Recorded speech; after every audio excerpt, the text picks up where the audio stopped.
Assalamualaikum warahmatullahi wabarakatuh. Salam sejahtera bagi kita semua. Salam Om Swastiastu, Namo Buddhaya, dan salam kebajikan.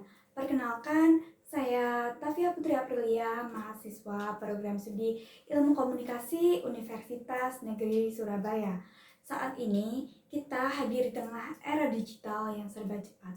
Kita semua dihadapkan pada tuntutan untuk terus produktif, berprestasi, dan juga tampil sempurna. Namun, di balik segala pencapaian yang terlihat di media sosial, ada realitas yang tersembunyi. Masih banyak dari kita yang sedang berjuang secara mental.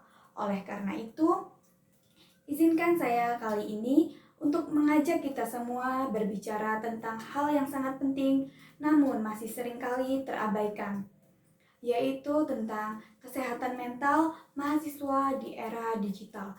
Hal ini sejalan dengan tujuan dari SDGs nomor 3, yaitu Good Health and Well-being, Sustainable Development Goals, SDGs atau Tujuan Pembangunan Berkelanjutan, yang dirancang oleh PBB memiliki misi besar pada poin ketiga, yaitu memastikan kehidupan yang sehat dan juga mendukung kesejahteraan bagi semua usia.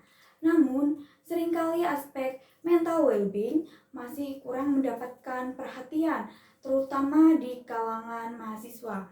Menurut data dari WHO, pada tahun 2023, sekitar 1 dari 7 remaja di dunia mengalami gangguan mental, seperti depresi atau gangguan kecemasan. Di Indonesia, survei dari Kementerian Kesehatan Republik Indonesia pada tahun 2022 mencatat bahwa lebih dari 50% mahasiswa pernah mengalami yang namanya stres akademik, dan sekitar 25% diantaranya juga mengaku mengalami gejala kecemasan yang cukup berat. Hal itu terjadi karena tekanan akademik, kesepian, dan juga ketakutan akan masa depan, serta paparan media sosial yang terus-menerus membentuk standar kesuksesan yang sangat tidak realistis. Semua itu bisa menjadi beban tersendiri bagi para mahasiswa. Kita juga seringkali membandingkan diri kita dengan pencapaian orang lain, padahal yang kita lihat hanyalah potongan terbaik dari hidup mereka. Nah, kondisi inilah yang menyebabkan banyak sekali mahasiswa yang mengalami kelelahan mental, padahal merasa lelah, cemas, atau butuh istirahat juga hal yang manusiawi.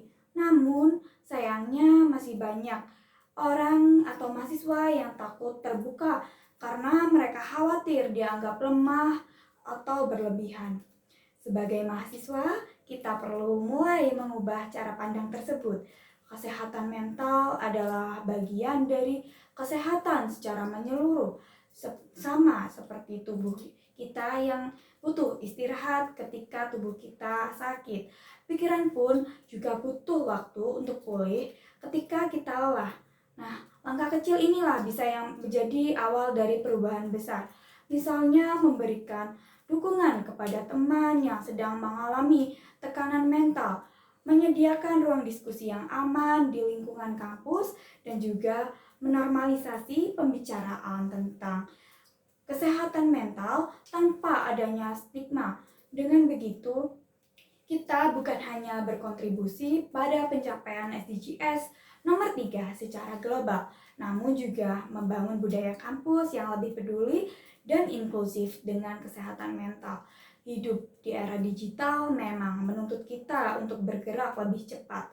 Namun, tidak ada salahnya untuk sesekali kita berhenti, menarik nafas, dan mendengarkan diri sendiri.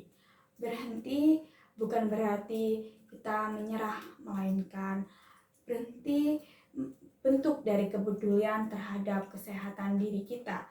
Jika hari ini kamu merasa lelah atau sedang kehilangan arah, ingatlah, kamu gak pernah sendirian. Ada banyak orang yang juga merasakan hal yang sama, dan meminta bantuan bukanlah tanda kelemahan, melainkan keberanian.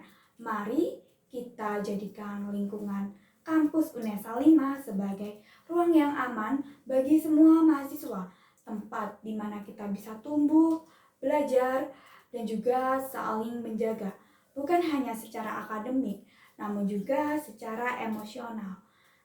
Terima kasih atas perhatiannya. Wassalamualaikum warahmatullahi wabarakatuh. Salam sehat jiwa dan raga untuk kita semua.